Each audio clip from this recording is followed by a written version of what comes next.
मैं तो हिंदी का विद्यार्थी था, हिंदी साहित्य से मैंने एमए किया, तो मुझसे तो कौन प्रेम करती भाई, मरते हुए पे कौन मरेगा।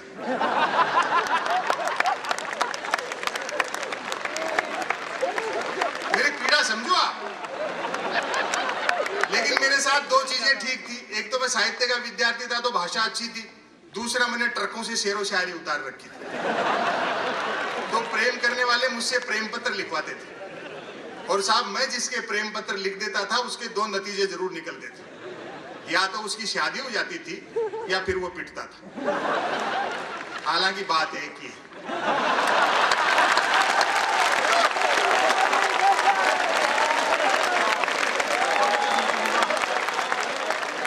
आज भी कई मिलते हैं अपनी पत्नी और बच्चों के साथ जो मेरे प्रेम पत्रों की वजह से ब्याह गए। मुझे देखते ही दांत पीसते हैं कि नालायक जॉर्ज बुश एक अच्छी खासी अमेरिकी फौज को इराक में उलझा दिया। अपने यहाँ इश्क मोहब्बत का खेल ही बड़ा जबरदस्त है। 14 फरवरी को वैलेंटाइन डे आने वाला है अगले महीने, और देखो मैं निवेदन कर दूं, पिछली साल की दुर्घटना याद करो। 14 फरवरी को श्री राम सेना वालों ने तो ये कह दिया कि जो प्रेम करता हुआ मिला उसको पीटेंगे, और सरकार ने पुलिस को यह हिदायत दे दी कि इस दिन कोई प्रेम से वंचित नहीं रह जाए। जो प्रेम करते हुए मिले उनको तो श्री राम सेना वालों ने पीटा, जो नहीं कर रहे थे उनको पुलिस वालों ने।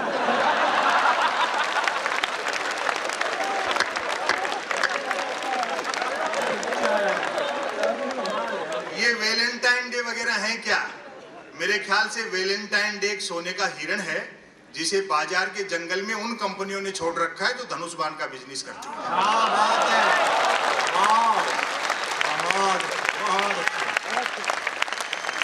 दोस्तों, आप बेहद प्रतिभाशाली लोग हैं।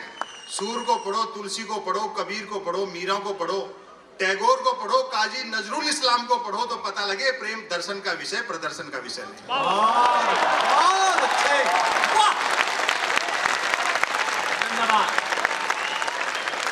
ये जो नौजवान पीढ़ी है, ये मीडिया नेह का नाम बता करके देह के जाल में फांसता जाता है। एक समय बाद में लगता है कि यार हमने तो बहुत कुछ खो दिया, हासिल कुछ होना जाना नहीं। एक निवेदन कर दूं, समय बदल चुका है। इश्क मोहब्बत प्यार जैसी कोई चीज नहीं। जीवन की चुनौतियों को याद करो, उनसे जूझना सीखो। समय बदल चुका, समय का स्थान ट्यूबलाइट ने ले लिया। परवाना जलने की गरज से जाता है तो चिपकली खा जाती है।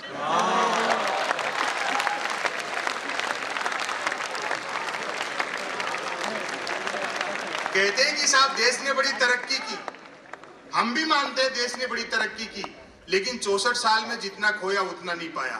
किसी शायर का एक शेर मुझे याद आता है कि कुछ न दिखता था अंधेरे में मगर आंखें तो थी, ये कैसी रोशनी आई कि लोग अंधे हो गए।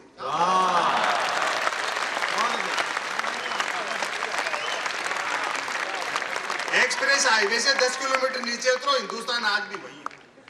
ये जो 4 लेन एक्सप्रेस हाईवे जा रहा है, उससे लेकर के आप एक शिक्षण संस्थान तक की सड़क देख लो आप।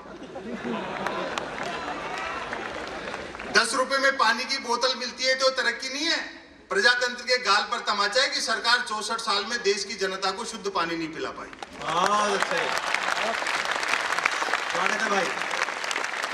ऊपर से व्यवस्था का क्रूर मजाक और कि अरबों रुपए का आईपीएल उसी देश में खेला जाता है जिसमें करोड़ों बीपीएल बसते हैं। बहुत अच्छे। ये जो जीवन की चुनौतियां हैं, इनकी तरफ आदमी का ध्यान जाना चाहिए।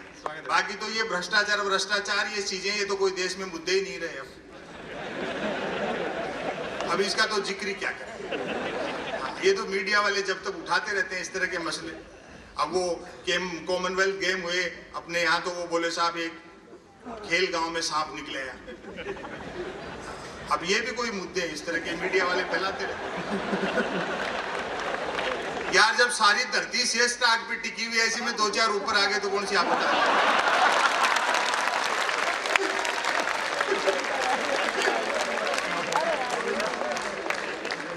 भ्रष्टाचार तो मुद्दा ही नहीं इस देश में। वो मुझे ध्यान, एक जूनियर सरकारी कर्मचारी ने झूठा फैमिली अलाउंस उठाने के लिए रिकॉर्ड में 3 बच्चे लिखवा दिए, तो उसके सीनियर अफसर ने उसको डांटा। बोलो नालायक, देश को आजाद हुए 64 साल हो गए, क्या 3 बच्चे लिखवा दिए? मौके का फायदा उठा, कम से कम 5 तो लिखवाता। 7 तो मैंने लिखवा रखे। तो जो जूनियर ने जवाब दिया उसका आनंद लेना और था लगाना कि देश में कितना भ्रष्टाचार है।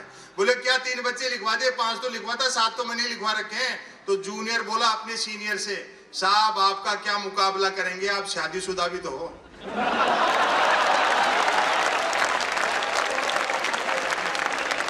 बहुत अच्छा। ये सारी चीजें चलती रहेंगी। एक रचना में आपको सुना। स्वागत है भाई जी। तो यार धमका के क्यों कह रहे हो? अच्छा है। बाकी आपको कुमार को सुनना है, समय की अपनी सीमाएं हैं, ऐसा मैं तीसरी बार कह रहा हूं। दोस्तों मेरी पढ़ाई गांव में हुई 10वीं तक की। बाद में मैं जयपुर आ गया, बाकी पढ़ाई मैंने वहां की जैसे भी हुई मेरे से। आपको सही बताऊं प्राइमरी तक की स्थिति ये थी, 250 बच्चे, एक अध्यापक जिसका काम था बच्चों को चुप रखना। पेड़ के नीचे स्कूल लगती थी, अब तो खैर 2-1 कमरे बन गए। पेड़ के नीचे स्कूल लगती थी, मैं एक ही दिन में 5 क्लास पढ़ लेता था। क्योंकि जैसे जैसे छाया आगे खिसकती थी वैसे वैसे आगे खिसकते जाते।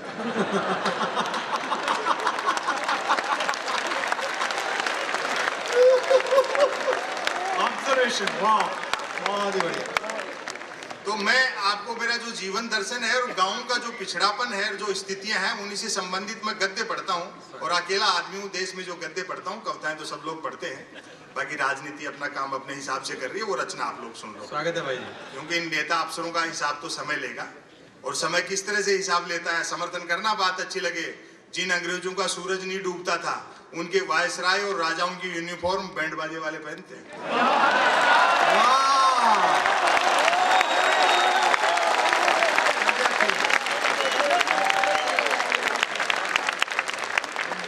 इसलिए एक रचना आप छोटी सी सुन ले। स्वागत है भाई। रचना का शीर्षक है गुरु शंख चेले डफोर शंख।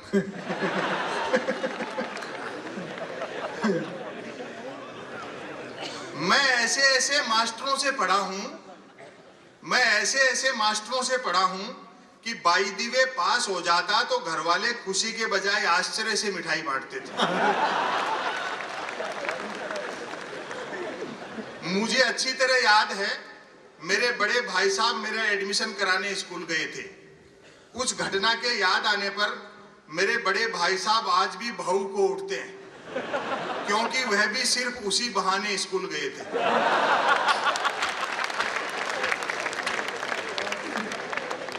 क्या गजब का वातावरण हुआ करता था।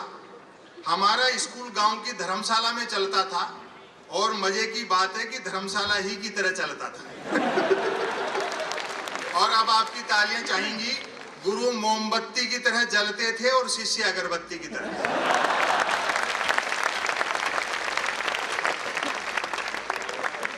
एक एक क्लास में कई कई साल टिकने पर जोर रहता था, क्योंकि प्रॉब्लम पास की नहीं टाइम पास की रहती थी।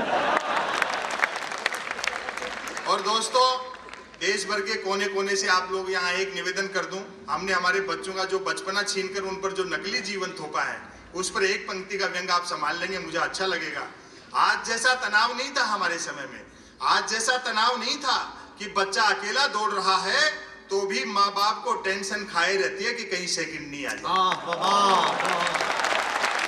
बहुत अच्छे, बहुत अच्छे, वाह वाह वाह वाह।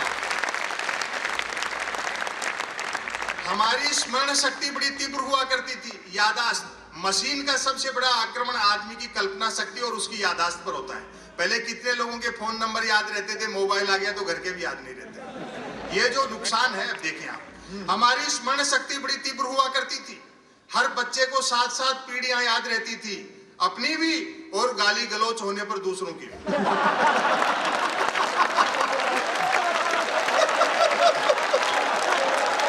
बहुत अच्छे।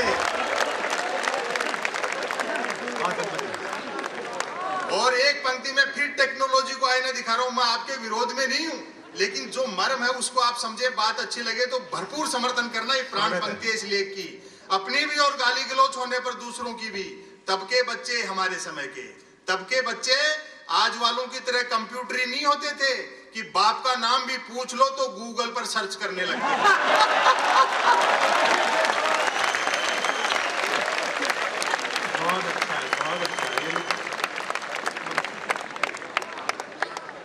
हमारे गुरुजन बड़े ही अध्ययनशील हुआ करते थे, पढ़ाकू।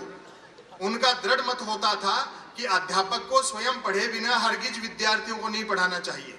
लिहाजा पहले दिन हम सब मिलकर उन्हें पढ़ाते थे, तब जाकर दूसरे दिन में हमें पढ़ाते थे।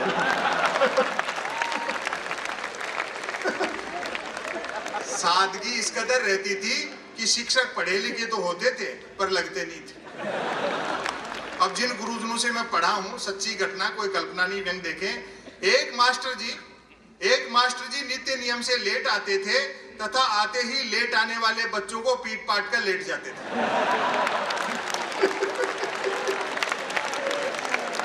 हम उन्हें बाहर से प्रणाम करते थे तथा भीतर से अंतिम प्रणाम। और इस बार की जो व्यंग्योक्तियां हैं वो भाई कुमार को समर्पित हैं। ये एक पीजी कॉलेज में प्रोफेसर हैं। महीने में 25 दिन कवि सम्मेलन रहते हैं, 5 दिन इतवार की छुट्टी रहती है। इनका चाहे जो भी नफा नुकसान होता होगा, लेकिन बच्चों का रिजल्ट बहुत बढ़िया रहता है। एक मास्टर जी ऐसे भी थे जिन्होंने पहले तो अपने गुरुजनों पर जुल्म ढाए, फिर विद्यार्थियों पर ढाने लगे, क्योंकि जहां पढ़े थे वहीं पढ़ाने लगे।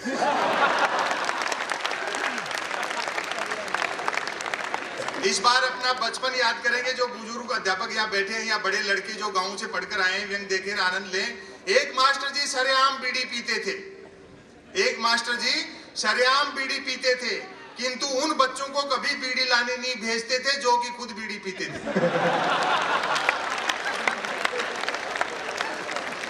उस जमाने में कोई भी शिक्षक अपॉइंटमेंट और रिटायरमेंट को अलग अलग नहीं मानता था। वेतन ऐसे लिया जाता था मानो पेंशन पा रहे। अध्यापक बनने के लिए कोई बीएड एमएड जैसे चौंचले नहीं होते थे, सीधी नियुक्ति होती थी। तत्पश्चात करत करत अभ्यास के जड़मती हो चुका। बहुत अच्छे।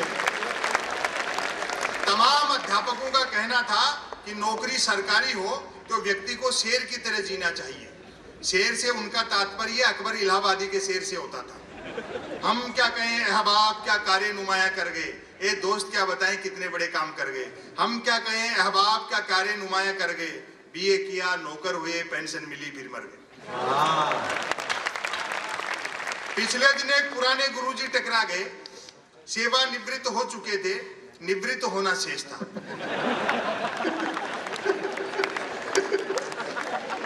आप समझ रहे हैं इसका मतलब हिंदी का भविष्य उज्जवल है। सेवा निवृत्त हो चुके थे, निवृत्त होना शेष था। और अंतिम पंक्तियां सुनाकर मैं इस लेख का समापन करता हूं। भरपूर तालियां बजा देना, वरना फिर इसी को शुरू कर दूंगा। पूछा, बताओ गुरु गोविंद दोनों खड़े हो तो तुम क्या करोगे। मैंने कहा, मैं तुरंत गोविंद के पांव पकड़ लूंगा कि हे गोविंद, ऐसे गुरुओं से बचा।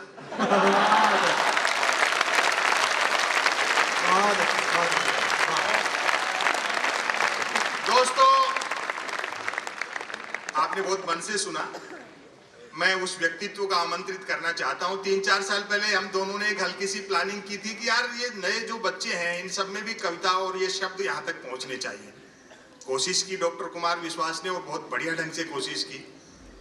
आज ऐसा कोई एजुकेशनल इंस्टीट्यूट नहीं है, शिक्षण संस्थान नहीं है जहाँ कवि सम्मेलन नहीं होता हो। और देश दुनिया में जहाँ जहाँ कुमार विश्वास कई देशों की यात्राएं की और कवि यहाँ जाना शेष है, लेकिन जहाँ हिंदी बोली सुनी और समझी जाती है वहाँ कुमार विश्वास के मुक्तक और गीत और जो कमेंट्स हैं वो वहाँ तक पहुँचे हैं। ज़्यादा कुछ बोलूँगा आप कह देंगे साहब आपसे ज़्यादा हम जानते हैं। 4 पंक्तियाँ जो छात्राएं बैठी हैं उनको समर्पित करते हुए आप तालियों के साथ खुद आमंत्रित करेंगे। ऐसे नहीं कि लड़के इस तरह के जवाब देते हैं, बारीक बातें देखो लड़कियां कितनी सफाई से कह देती हैं। एक दिन एक लड़कियों की क्लास में मैंने ऐसे ही प्रश्न कर लिया। मैंने कहा बेटा ये बता कि राम लक्ष्मण तो ठीक, लेकिन सीता जी वनवास क्यों गई। तो लड़की ने कही, सीता के वनवास जाने में बहुत बड़ी सीख है, यदि घर में 3-3 सास हो तो जंगल ही ठीक है।